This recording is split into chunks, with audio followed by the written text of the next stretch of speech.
गांव के सबसे आखिरी छोर पर एक छोटी सी मिट्टी की झोपड़ी थी। उस झोपड़ी में किसान रघुवीर, उसकी पत्नी सीता और उनकी 12 साल की बेटी रानी रहते थे। कई महीनों से बारिश नहीं हुई थी। खेतों की मिट्टी फट चुकी थी।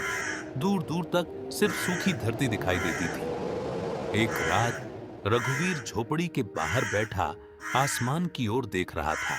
हे भगवान, अब हमारी भी सुन लो। मेरे खेत पूरी तरह सूख चुके हैं, घर में अनाज नहीं है और मुझे सबसे ज्यादा डर अपनी भूखी बेटी का है। इतनी चिंता मत करो जी, भगवान देर जरूर करते हैं लेकिन अंधेर कभी नहीं करते। हमारी मेहनत एक दिन जरूर रंग लाएगी। सुबह होते ही वे तीनों खेत की ओर निकल पड़ते हैं।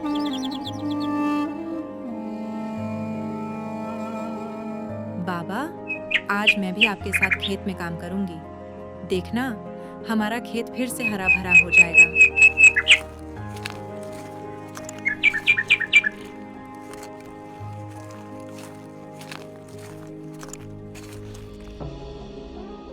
बेटा, क्या थोड़ा सा पानी मिलेगा? बाबा, पानी थोड़ा है लेकिन आप निश्चिंत होकर पी लीजिए। जिसके दिल में दया होती है उसके घर से बरकत कभी नहीं जाती। ये साधारण बीज नहीं है, इसे अपने खेत के बीचों बीच बो देना। याद रखना, ये बीज सिर्फ पानी से नहीं, मेहनत, धैर्य और सच्चे विश्वास से उगेगा। बाबा, क्या सच में इस छोटे से बीज से इतना बड़ा पेड़ उगेगा? बेटी, अगर दिल साफ हो और विश्वास सच्चा हो तो एक छोटा सा बीज भी किस्मत बदल सकता है। बाबा, चलो ना, अभी इसी समय इस बीज को बो देते हैं। तीनों ने मिलकर खेत के बीचों बीच वह बीज बो दिया। गांव वाले उनका मजाक उड़ाते थे। अरे रघुवीर, सूखी जमीन में भी कहीं पेड़ उगते हैं क्या? अब हर सुबह रानी उसे पानी देती और भगवान से प्रार्थना करती। हे भगवान, हम गरीब हैं, लेकिन हमने कभी मेहनत करना नहीं छोड़ा। इस बार हमारी मेहनत खाली मत जाने देना। बाबा, जल्दी आइए, मिट्टी से एक छोटा सा हरा अंकुर निकल आया है। धन्यवाद भगवान, आज हमारी प्रार्थना सुन ली आपने। देखा बेटी, भगवान देर जरूर करते हैं लेकिन मेहनत का फल जरूर देते हैं।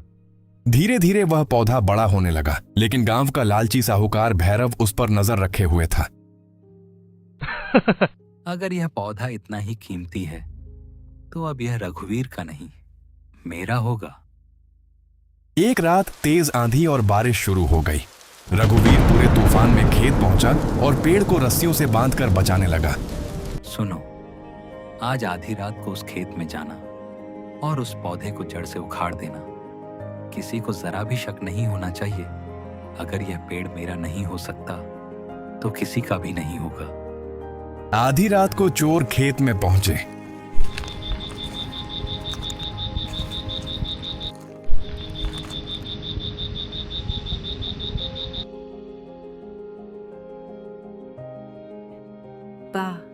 बाबा, उठिए, खेत में कोई है। रघुवीर दौड़कर खेत पहुंचा। चोर डर कर भाग गए। समय बीतता गया। लाल पेड़ अब बहुत बड़ा हो चुका था। रघुवीर जी, इस पेड़ की कीमत लाखों में है। अगर आप चाहें तो आपकी आने वाली कई पीढ़ियां आराम से जी सकती हैं। ये पेड़ सिर्फ एक पेड़ नहीं है, ये मेरी बेटी की उम्मीद है, मेरी पत्नी का विश्वास है और मेरी मेहनत की पहचान है। मैं पूरा पेड़ नहीं बेचूंगा। अगर आपको जरूरत हो तो मैं सिर्फ इसकी सूखी शाखाएं बेच सकता हूं। उस दिन रघुवीर का परिवार गरीबी से बाहर निकल आया और पूरे गांव ने एक बात सीख ली। चमत्कार बीज में नहीं होता, चमत्कार इंसान की मेहनत, धैर्य और विश्वास में होता है।